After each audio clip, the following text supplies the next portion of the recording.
Hi everyone, welcome back to our series I'm here as well. of discussions on international political economy and development. And today's topic is the role of civil society in development. So, what is civil society? Civil society is basically any group or organization that is separate and apart from the state, involved in a particular aspect that in a particular industry or sector that is dear to them, that is of concern for them. It runs the gamut of actors essentially because it can include religious organizations like churches.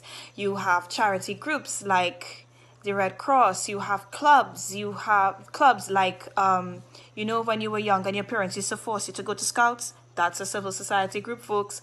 Or, well, in my case, I was a brownie. I mean, it was fun, but for a time. And as a matter of fact, brownies was something that was really, really essential growing up because, this was an organization that came about at the height of the world wars. So they are all about peace. They promote a lot of togetherness, empowerment, things like that. And you learn these things as a girl guide or as a junior guide or as a brownie, right? And it's really a form of getting civil society involved in various issues related to or areas that are lacking for the common good, right? And that's one way of describing civil society. It's all about working together for the common good. So it's social capital. Another way you can define it is looking at civil society being those non-profit organizations or groups that cause public debate, right? Like Black Lives Matter, right? It's a whole movement and it's causing debate about issues of racism and how that affects development and how that affects how people are able to progress in society, or people of color are able to or not able to progress in society. And with regard to Black Lives Matter, it can also be seen as, it can be understood as counter-hegemony because you are fighting back against white supremacy, right? And this has historically been an area where peoples of color, my grammar is bad there. Peoples of color's rights have been systematically eroded. So it's a social movement that is affecting politics and calling for change, similarly to how it is there were calls for stopping apartheid in South Africa back in the 1980s and 1990s, right? So you see the various sectors that civil society groups involve themselves in. That doesn't also mean that they are also malicious actors like terrorists, because they are also considered civil society and they are also instrumental in promoting their interests and their the things that they want for their common good.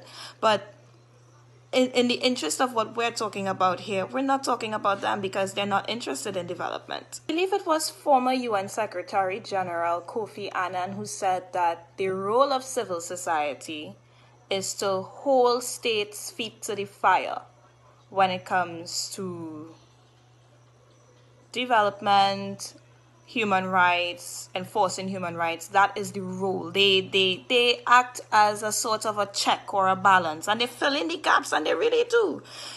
But the problem with some civil society groups is this: they run larger. They because by virtue of them not being a state entity, some organizations that are instrumental charity organizations like the Bill and Melinda Gates Foundation, they have funding that is bigger than any national budget, right?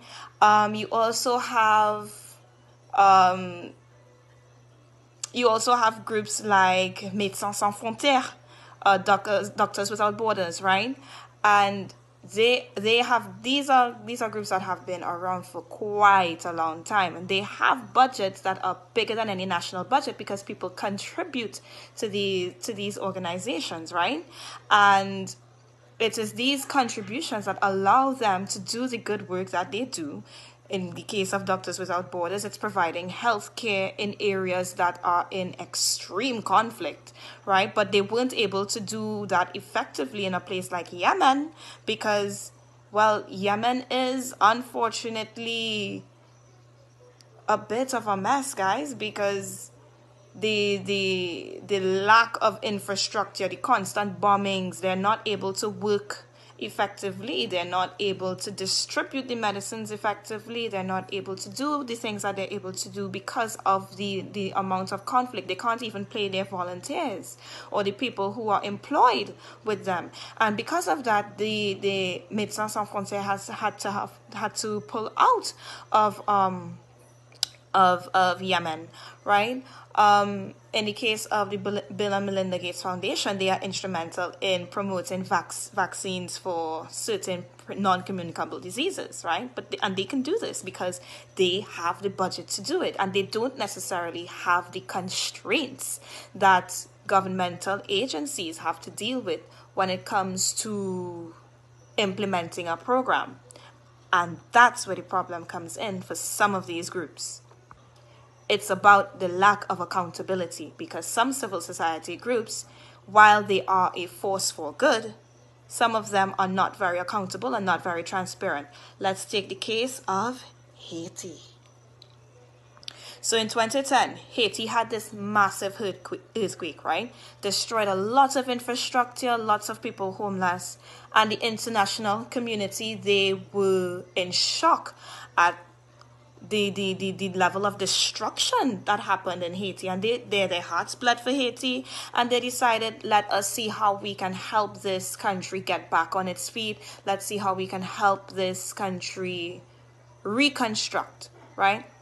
Red Cross received billions of dollars in donations from donors, and they said that they were going to be able to use the money to build homes. To use a colloquial expression in Trinidad, when the mark bust in 2015, all of that money that they received, they were only able to construct six houses, guys, out of billions of dollars, right? And this was because it was found out, according to ProPublica, it was found that the reason for this was because while Red Cross received lots and lots of money to do this good work, unfortunately, a good bit of it went to paying persons for project management, oversight. To help you embezzle money. Embezzle? Yeah. Embezzle? Because you wanted me to Embezzle? Yeah.